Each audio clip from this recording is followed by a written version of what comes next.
right, I'm not going to do a job post sales pitch because, one, I don't work for JobPost, and two, I couldn't really sell it. There's lots of guys out there that can. But what we wanted to do was put in context for you kind of what's going on here today about this crowdsourcing and outsourcing approach. So you've heard this phrase bandied about a little bit today, crowdsourcing. We thought, well, maybe we just talk about, well, what is crowdsourcing? It's pretty much what it says. You got something you want to get done, you shove it out to a bunch of other people, the crowd, and they might be specialist skills, they might be brought together online, but they're creating some aggregated value. It's piecework, for example, what we used to do in the rag trade.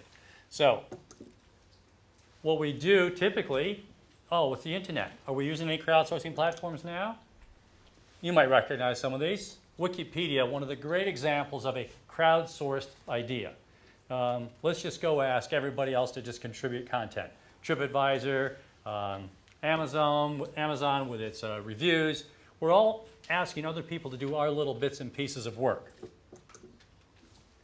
So, what are those key elements of a crowdsourcing platform? One, we got to get the right crowd. It'd be good if we knew we had the right people. But in order to make that work, we've also got to have a platform that they can engage easily. There's a lot of platforms in the US about piece rate type work where you can bid to do work for 5 minutes, 10 minutes, 15 minutes, and you get paid by a PayPal. So there's some good platforms. But make sure the content you're trying to achieve is going out to the right kind of crowd. And also, if you're going to set up a crowdsourcing platform, set some parameters for the crowd's behavior so that they know there's some rules. How are they going to work with you? What's going to happen within it? Well, we kind of thought this might be relevant to the recruitment industry, and you've heard some different elements. You saw the video. You've heard Graham talk about the business. Pick a number. We just know this is a hugely valuable business. There's a lot of money out here, and there's a lot of people trying to come up with solutions to get pieces of that. Kevin talked about a couple of the models that are coming out of the wild west of the US, different exchanges. Personally, I think it's fantastic that we've got some new business models in the industry. It's sharpening us up as standard recruiters. It's sharpening up our clients. And some different ideas, I think, help all of us try and deliver better to our customers. And why is that? Well, because as recruiters and as a body, we're the ones that have got the knowledge. We got the skills. We know how to assess candidates. We know how to manage relationships. We do all of this cool stuff. This is our raison d'etre as recruiters. Like I said, I've been a recruiter for 25 years or more. I love being a recruiter. By the way, how many of us got into recruitment because you wanted to be a recruiter? You're the one. Out of the 16,000. Most of us got into it because we needed a job. And we said, oh, well, we'll do this for a while. And then we got infected, like Graham said, and we can't get out. We've never left. Of course, this is our big thing. We believe we know the best candidate. Despite Dan's reliance on stats, we know the best candidate. What I think we need to do a little bit more work about, though, is understanding as recruiters who we're selling to. I think it's very easy for us to get caught up in the transactional piece. Do we understand our audience? Do we also, as recruiters, understand the fact that we can't reach all of the people we'd like to sell to? We can't reach all the candidates we might like to actually place. And what do? How many here have actually ever gone ahead and given a short list of 3 candidates, one person got the job, and then you sat back and you went home and went, I got 2 other people. What am I going to do with those 2? They were great candidates. Oh, well, I only got paid. I got paid for that guy already. I'm done. Let me move on to my next job. So we leave a lot of great candidates on the bench. And what could we do with those? How can we make money out of those?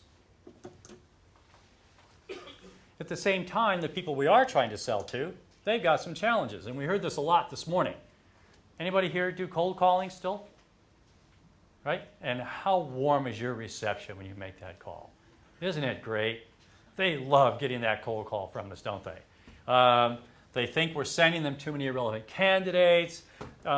They aren't reaching the best candidates necessarily because they've got too much time on their hands, or they wish they had time on their hands.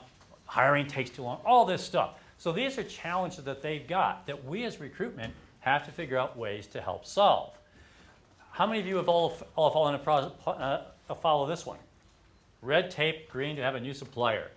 We heard that lesson earlier today. Someone talked about the fact that a purchasing of one of their large companies said, if you're not doing £1 million in turnover, we can't get you through procurement. How many of you are doing £1 million of turnover? Okay, good. All right, you guys can send clients to that, candidates to that company. The rest of us, too bad, which seems a bit of a nonsense. But it's a challenge for the in-house recruiter or the in-house HR person because they know you might have a good candidate. So the guys came up with the job post. There's a video here now. Meet Ben. Ben's a great recruiter with talented candidates. Each one is a gem. Ben is one of many. Very many. All have unique talent. Talent that can make a big difference to a business.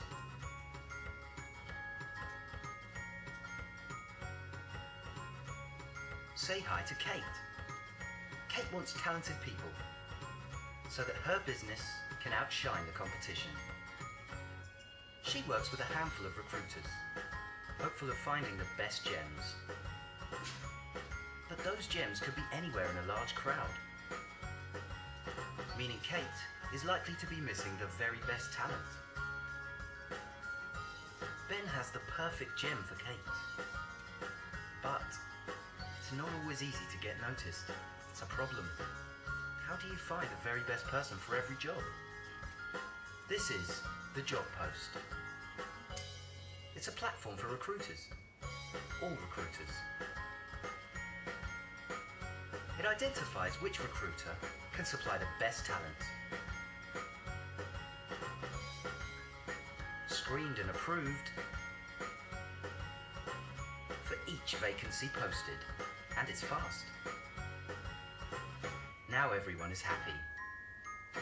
Through one platform, with one contract, Kate can hire the best talent. Ben has made a placement, and a new relationship has been created. Well done, Kate. Well done, Ben.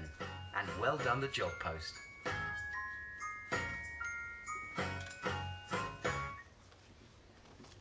And we want to thank Ben for putting together Ben and Kate. And there was no use of that name, was there, Ben? So the job post was developed to be a platform for crowdsourcing recruiters. You're the recruiters, you're the crowd. And the idea being to get the corporates to deliver some jobs that you might not have access to any other way. So the end client wins because they have now access to a lot more recruitment companies than they might have had before. They can reach all the candidates they couldn't. Hopefully they can get them more quickly. And because of some of the crowdsourcing restrictions, if you will, that we put in place at the job post to make sure you're doing the right thing and you're only putting forward qualified candidates, the end client feels they're getting a precise shortlist, which is ultimately everybody's goal. None of us really want to give the client 10 candidates, do we? Well, maybe we do. So for the in-house recruiter, they can see some real value in this. And this morning, out of the 200 people that were here from the in-house recruitment industry, 60 people signed up before they left saying, we're going to put some vacancies up on the job post platform. That's the power of the reach from their perspective, because they believe that they're going to reach your collaborative power. Their platform allows you to get all of your human intelligence. Now, not many events you've been to actually give us as recruiters credit for human intelligence, so, we'll give ourselves a little pat on the back for that one. So, for the employers, they see it as a very, very important tool. Interesting thing, a couple things. It doesn't disrupt their PSL if they have one, but at the same time, they can use it with RPO services. They can add people to their PSL or not, or they can manage their PSL directly through it. If they want to actually engage with you and you're not on the PSL, they can actually say, come to the job post and we will actually engage with you. So for you guys, you're going to get a lot more vacancies than you might have gotten before. You can take something with those people that you've got on the bench. You get all your fee. You're not paying 25% up front. Because the employer actually tells you, by the way, what the fee is going to be, so you've agreed the terms. And the recruiter and you and the employer, if you're not on the PSL, you can still work with them. Or if you are on the PSL, they may move you outside it. But there's some flexibility. And maybe you weren't on the PSL, but you've done a good job with them. They say, actually, You've done a good job through this platform. We'd like to invite you to be on our PSL in the future. So there's some win-wins there for you as well. A few names just to let you know that there are real companies that are really using the job post and really filling jobs. Some of those may be your companies already. And the job post has one simple goal. Change the world of recruitment. I know we've never heard that before, but outperform other methods, make you guys a lot more money. That's the goal. You guys want to make more money, and I know you like to hear that. So if you stop off and see the booth, they'll let you sign up for a trial thing. Don't forget, you've got 2 shots to win champagne today, one in the free draw, which we'll announce in the afternoon session. So there's incentive for you not to go home. There's a bottle of champagne on offer. And also you get to sign up for a possible Magnum. So no further ado, we can take our break now, come back in about 15, 20 minutes for the final sessions. Thanks.